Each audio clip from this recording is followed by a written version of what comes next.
Okay, this video corresponds to lesson 6.6. It's factoring special cases, but what we just saw was lesson 6.5, which is multiplying special cases. So if you need to, you want to review that.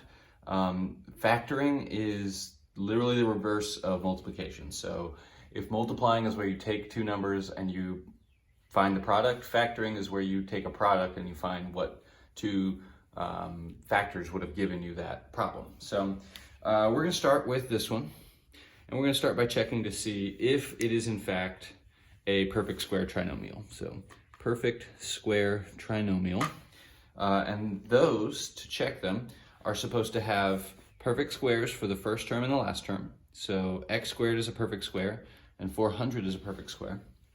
And then the middle term is supposed to be twice the product of the square root of the other two.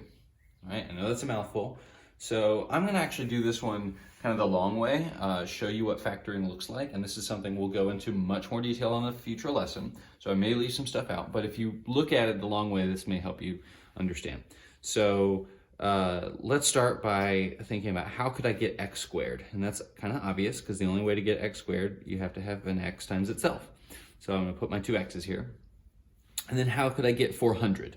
Well, 400 could be a lot of different things, but since we know we're looking for a perfect square trinomial, we're thinking, well, then since this is a perfect square, let's just take its square root, which is 20. Okay? Now, if this were a FOIL problem, the thing we would do now is we would do multiply them all together using first, outer, inner, last, by the way, since these are both positive. Since 400 is positive, I'm going to assume these are both positive. And if we do FOIL, would we get back to here? All right, so first would be x times x, and that would be x squared. Outer would be x times 20, so 20x. But inner is also 20x, because it's 20 times x. So if we combine that, 20x and another 20x gives me 40x, and then last gives me 20 times 20, 400. So we know that these are the factors of this. But since I've suggested that this is a perfect square trinomial, the idea is there a shortcut that could have gotten me there much faster? So the shortcut is you take the square root of the first term, so the square root of x squared is x. You take the square root of the last term, so the square root of 400 is 20. The sign is going to come from whatever sign this is, so since this is positive, we know this is going to be a plus, and then it's quantity squared, all right? Now, back in lesson 6.5, we would have taken this as the problem and multiplied it together and get this as the answer. So that was a 6.5 type of problem. What we're doing here is factoring is the reverse. So we've got this sort of factor, this trinomial, this answer, and we're trying to get to here, which is factoring.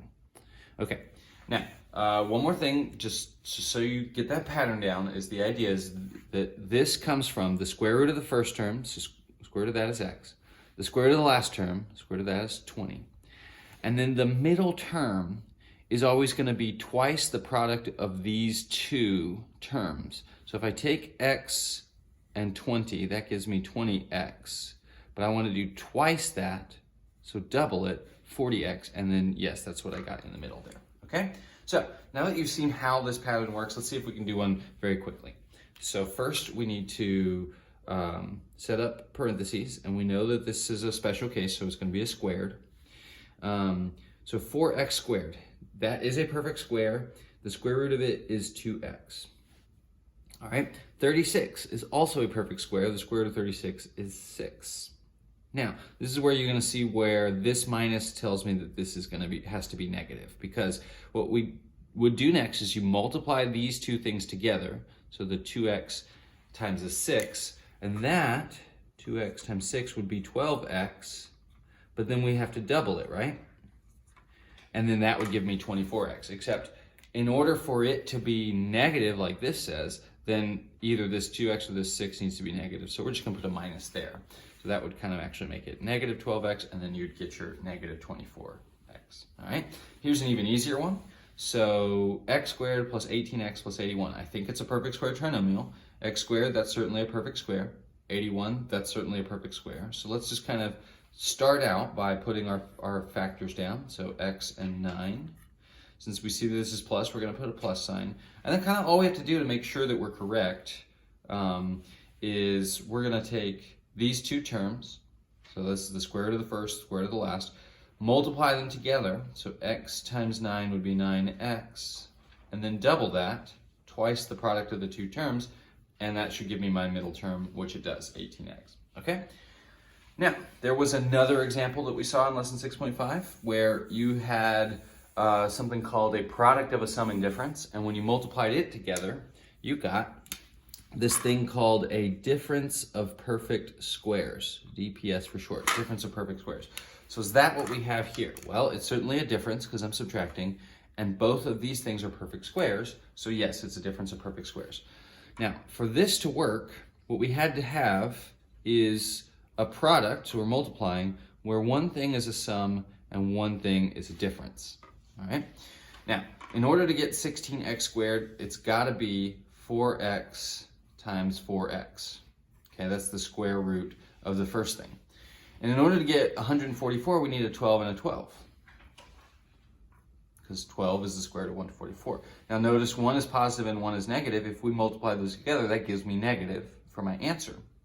All right, so we have 4x plus 12, 4x minus 12, and we think that's the factors of this. To kind of check it really fast, we would just sort of FOIL. So FOIL, 4x times 4x would give me 16x squared.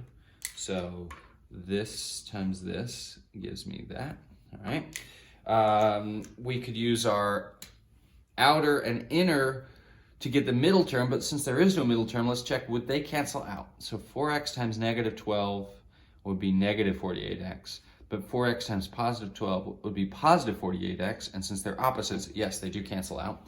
And then lastly, we've got this this positive 12 times this negative 12, and that's gonna give me my negative 144, all right? So now that we see that pattern, this next one should be even easier. So if you take x squared minus 225, go ahead and set it up because we know we need one sum and one difference. To get x squared, it's got to be x times x.